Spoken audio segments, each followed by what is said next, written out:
आज की इस वीडियो में हम लोग अबाउट इंडिया लिमिटेड के शेयर के बारे में बात करने वाले हैं। तो करंट प्राइस के बारे में बात कर ले तो ये 18,000 के अराउंड अभी चल रहा है करंट प्राइस। पिछले 1 ईयर का रिटर्न अगर आप इस शेयर का देखते हो तो पिछले 1 ईयर में ये शेयर निगेटिव गया है, डाउन गया है -12.45%। और अगर पिछले 5 ईयर के रिटर्न को देखो तो पिछले 5 ईयर में इस शेयर ने अच्छा रिटर्न दिया है 3 to 3.24% का। मार्केट कैप की बात कर लो तो इस शेयर का मार्केट कैप है 38.25 TCR। पी रेशियो की बात की जाए तो इस शेयर का पी रेशियो है 47.30। और डिविडेंड की बात की जाए तो ये शेयर थोड़ा सा डिविडेंड 0.81% का देता है। जो भी शेयर डिविडेंड कम देता है उस शेयर का ग्रोथ रेट ज़्यादा होता है, जैसा कि मैंने कई बार आपको सभी को बताया।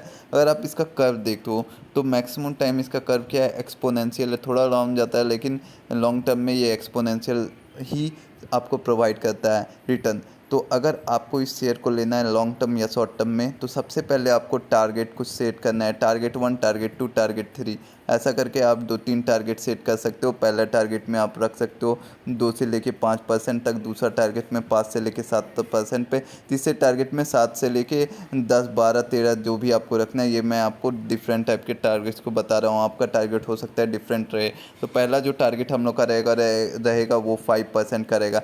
5% का हम लोग पहला टारगेट रखेंगे इस शेयर के लिए। तो अगर अभी आप बाय करते हो उस शेयर का तो दो बातों का आपको ध्यान में रखना है। पहले तो आपने टारगेट सेट कर लिया, दूसरा आपको स्टॉप लॉस जरूर लगाना है। स्टॉप लॉस लगाने से फ़ायदा ये होता है कि आपका जो भी कैपिटल है वो फंसता नहीं है। भले ही आपको थोड़ा सा लॉसेस मिल जाता है लेकिन आपको कभी भी कैपिटल फंसता हुआ नज़र नहीं आएगा। देखिए, मान लीजिए आपने कोई शेयर को ऐसा लिया, उसका कर्व ऐसा है। मान लीजिए मैं आपको अच्छे से बना के दिखाता हूँ। एक कर्व, आपने कर्व कुछ ऐसे कर्व वाले शेयर को लिया तो मान लो आपने यहाँ पे बाई किया और वो शेयर आपको 2-3 साल के लिए कोई रिटर्न प्रोवाइड नहीं किया क्योंकि वो शेयर डाउन हो गया, पूरा सेक्टर भी डाउन हो गया लेकिन फंडामेंटली थोड़ा स्ट्रॉन्ग था। तो ऐसे में आपका कैपिटल फंस सकता है। तो आप हमेशा वैसे शेयर को बाई करो जो अभी अपने ऑल टाइम हाई से थोड़ा लो है। ऐसे में आपका कैपिटल फंसने का चांसेस थोड़ा कम है अगर फंडामेंटली स्ट्रॉन्ग कंपनी है तो अब हम लोग थोड़ा फंडामेंटल से देख लेते हैं अबाउट इंडिया लिमिटेड का। तो सबसे पहले इन्वेस्टमेंट चेकलिस्ट की बात करते हैं। तो इन्वेस्टमेंट चेकलिस्ट में इंट्रिंसिक वैल्यू इसका अधिक दिख रहा है, यानी कि करंट प्राइस जो इसका होना चाहिए वो अधिक है। अगर एफडी से तुलना करो तो ये रिटर्न अच्छा प्रोवाइड करता है। तो अगर आप एफडी से थोड़ा ज़्यादा रिटर्न चाहते हो तो इस शेयर को ले सकते हो। डिविडेंड ये स्टॉक अच्छा प्रोवाइड करता है लेकिन मुझे लगता है कि ये ज़्यादा रिटर्न प्रोवाइड नहीं करता है डिविडेंड के तौर पे, लेकिन टिकट टेप के अनुसार ये डिविडेंड अच्छा ही खासा प्रोवाइड करता है। एंट्री पॉइंट ये स्टॉक का सही है, यानी कि इस स्टॉक को अगर अभी आपको बाई करना है तो आप बाई कर सकते हो।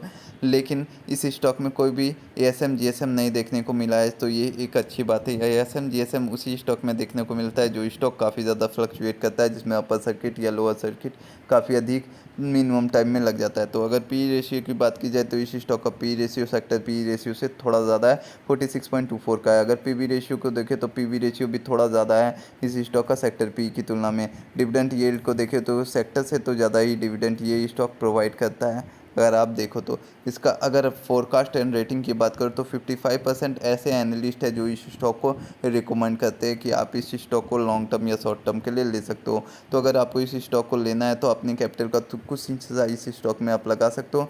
जब आप टारगेट को फिक्स करो अपना स्टॉप लॉस जरूर लगाओ। बहुत सारे ऐसे इन्वेस्टर होते हैं जो स्टॉप लॉस लगाते ही नहीं, स्टॉप लॉस नहीं लगाते, वो सोचते हैं कि लॉन्ग टर्म में तो फ़ायदा देगा ये देगा। भले ही आपको लॉन्ग टर्म में वो फ़ायदा दे, लेकिन आपने जब भी शेयर को लिया था उस टाइम आप क्या सोचे थे कि आपको मिनिमम टाइम में मैक्सिमम रिटर्न मिले, लेकिन आपने स्टॉप लॉस नहीं लगाया था। अगर आप स्टॉप लॉस नहीं लगाओगे तो आप अपने पोर्टफोलियो में जाके देखो, जिसमें भी आपने स्टॉप लॉस नहीं लगाया होगा वही स्टॉक आपको काफ़ी ज़्यादा निगेटिव रिटर्न दे रहा होगा, या फिर जिसमें आपने कोई भी टारगेट सेट नहीं किया होगा। साथ ही साथ आपको न्यूज़ देखना है, न्यूज़ पॉजिटिव रहे या निगेटिव रहे, दोनों न्यूज़ को आप देखना है। उसी अनुसार से आपको क्वांटिटी को सेल या बाय करना है और अपने टारगेट को चेंज करते रहना है। अगर आप लॉन्ग टर्म के लिए लेते हो तो लॉन्ग टर्म में आपको 2-3 महीने में अपने स्टॉक को रिव्यू करना है। यानी स्टॉक रिव्यू का मतलब होता है कि कंपनी कैसा परफॉर्म कर रही है पिछले 2-3 महीने में या पिछले 2-3 क्वार्टर में। उस हिसाब से आप अपनी क्वांटिटी को हमेशा इंक्रीज या डिक्रीज़ करते रहो। अब थोड़ा सा हम लोग फंडामेंटल्स देख लेते हैं, यानी कि बैलेंस शीट को देख लेते हैं इस कंपनी के।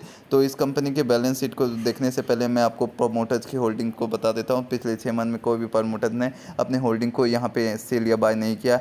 यहाँ पे प्लेज बहुत कम है, यानी कि लो प्लेज है, और म्यूचुअल फंड ने भी इस स्टॉक को ना बाय किया ना सेल किया है। तो ये एक कोई खास तरह की बात नहीं हुई। अगर आप फिनांस को देखो तो इनकम स्टेटमेंट अगर आप देखोगे तो इंडस्ट्री से इसका इनकम ज़्यादा है, ग्रोथ भी ज़्यादा है, मार्केट शेयर इंक्रीज़ हुआ है, नेट इनकम भी ज़्यादा है। अगर आप टोटल रेवेन्यू की बात करो तो मैं आपको 2 साल का टोटल रेवेन्यू अभी आपको जल्दी में बता देता हूँ। तो पिछले 2 साल में इसका जो टोटल रेवेन्यू रहा है वो थोड़ा सा इंक्रीज़ किया है, जैसा कि आप सभी को देख सकते हो। अच्छी बात है, ये पॉजिटिव थिंकिंग में आप इसको ले सकते हो। EBITDA की बात करो तो ये इंक्रीज़ किया है, इसे भी आप पॉजिटिव टर्म में ले सकते हो।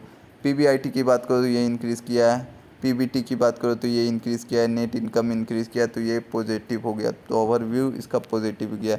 EPS DPS पे आउट की बात करो तो ये थोड़ा सा डिक्रीज़ कर गया है पे आउट। DPS तो कांस्टेंट रहा है, EPS थोड़ा सा इंक्रीज़ किया है। अगर आप इसके बैलेंस शीट को देखते हो तो बैलेंस शीट भी आपको पॉजिटिव ही नज़र आ रहा है। डेब्ट टू इक्विटी रेशियो कम है इंडस्ट्री से, पॉजिटिव बात है ये। इंडस्ट्री करंट रेशियो हाइयर है, पॉजिटिव बात है ये।